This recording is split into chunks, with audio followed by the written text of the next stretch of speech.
Now that we have the entire iPod Classic collection here, let's take a look and compare them generation to a generation. The first generation iPod Classic came out in October 2001. Second generation came out in July 2002. The third generation came out in April 2003. Fourth generation had two variants. One came out in July 2004 and was just the monochrome screen, and in October 2004 the iPod Photo came out, which had a color screen, and that's what this model happens to be.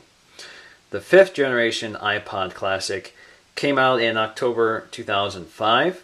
The sixth generation iPod was the first to be called Classic. It came out in September 2007. Now let's talk about the click wheel, which have evolved considerably since the original was introduced. The first iPod actually had a scrolling wheel. It was the only one to do so. It also had these physical buttons along the side. So menu, play, pause, forward, and reverse were physical buttons beside the click wheel. The second generation introduced a touch-sensitive click wheel. So there's no physical wheel moving, but the buttons remain the same. The third generation saw a big change. We went from a physical button layout to a capacitive button layout. So now the auxiliary controls that were around the click wheel are now under the screen, and we have this touch-sensitive click wheel here. Essentially, this is one piece of molded plastic with indentations for the controls. Even the center button is touch-sensitive. There was no physical buttons. Fourth generation iPod Photo introduced the click wheel we know and use today, and it's essentially an all-in-one system where the menu, play, pause, skip, and back are all integrated into a single click wheel. So instead of clicking a separate button, you just click down on the scroll wheel. The fifth generation carried over the click wheel from the fourth generation, and of course the sixth generation is largely unchanged.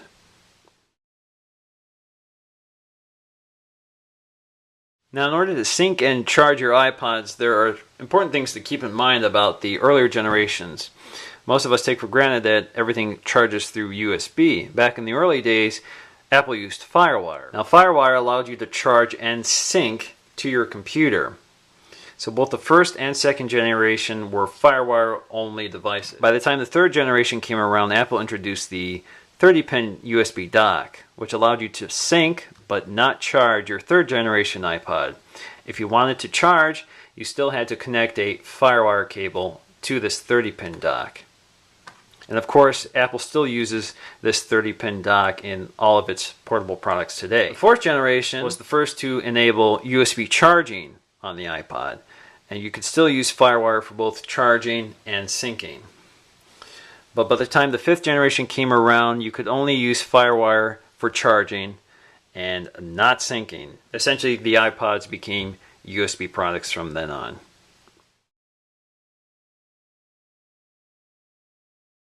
Now, when talking about the iPod screens, it's interesting to note that the iPad has only had one size increase its entire lifespan, and that was with the fifth generation. So both the fifth generation and sixth generation have the same screen size, as do the first, second, third, and fourth gen. The only thing that has changed is what's behind that screen. The first and second generation iPods are largely the same. They're both backlight LCD panels, which are monochrome. And if you look at the third generation, you see it's a little sharper and it's a little bluer, and the color is more consistent. These are noticeably blotchy by comparison. And of course, the fourth generation introduced a color screen, which was a much higher res display as well. Unfortunately, my battery's dead, so I can't show a comparison. And the fifth generation introduced an even higher res screen, a screen capable of displaying video. And the sixth generation also saw a screen quality increase, so much higher res screen for a much more vivid UI.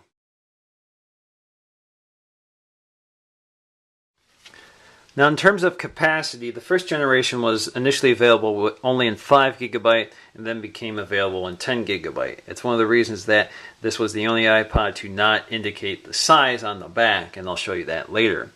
The second generation was available in 10 and 20 GB.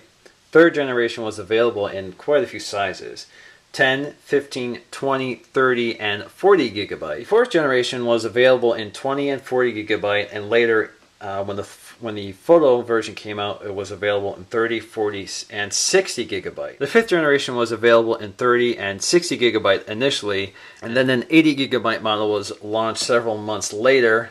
Sometimes this is referred to as the 5.5 generation. When we talk about the capacity of the 6th generation, it gets a little more complicated. The 6th generation originally came out in 2007. And that was available originally in 80 gigabyte and 160 gigabyte. In September 2008, Apple discontinued the 80 gigabyte and 160 gigabyte and released a 120 gigabyte model. So essentially, we lost the top end model and the largest iPod was no longer available. Thankfully, in September 2009, the 120 gigabyte model was replaced with the 160 gigabyte model. And this is often referred to as the 7th generation.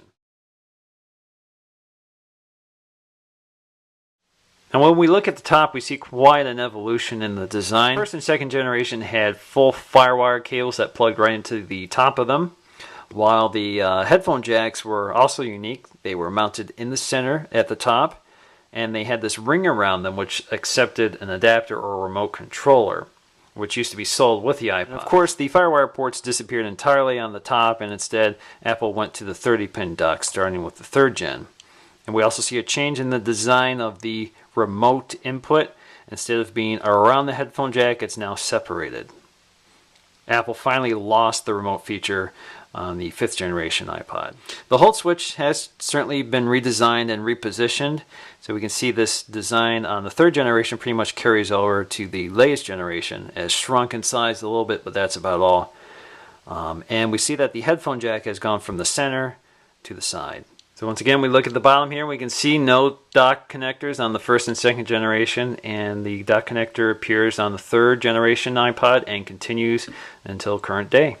Now if you look at the side, we can see that the thickness have changed, have gone down on virtually every model. Now thickness did vary depending on size, so this isn't a complete picture of how thick the iPods were at the time. For example, the 5th generation iPod Classic had two different sizes for the 30 gig and 60 gig model, while the 6th generation had only one size, at least in its later form. You can also see the design evolution from the side here. You see this hard-edged, you see the sharp edges on the 1st and 2nd gen. You can also see that the front plate has thinned out a little bit on the 2nd generation, while the 3rd generation is much more round, and that continued on for the 4th generation, and then we returned back to this sharp edge design on the 5th generation, and we moved over to an entirely metal design on the most current generation. And of course, if we look at the back, they all look basically the same. They all have the same stainless steel backing, which disappeared on basically all the other iPods except for the iPod Touch. It's interesting to note that the first iPod had this distinctive serif font, and by the 2nd generation we saw this iPod font appear, and this is the same design that they use currently. So in fact, let's compare them. 2nd generation and 6th generation, they look the same. Of course, the 2nd generation introduced the size marker on the bottom here, but otherwise the markings are the same. We even have the serial number down here. So in case you're curious what size these iPods are, this is 5 gigabyte, this is 10 gigabyte, this is 40 gigabyte, this is 60 gigabyte, 60 gigabyte, 120 gigabyte. So once again, that's Detroit Borg, now with a complete iPod collection. Thanks for watching.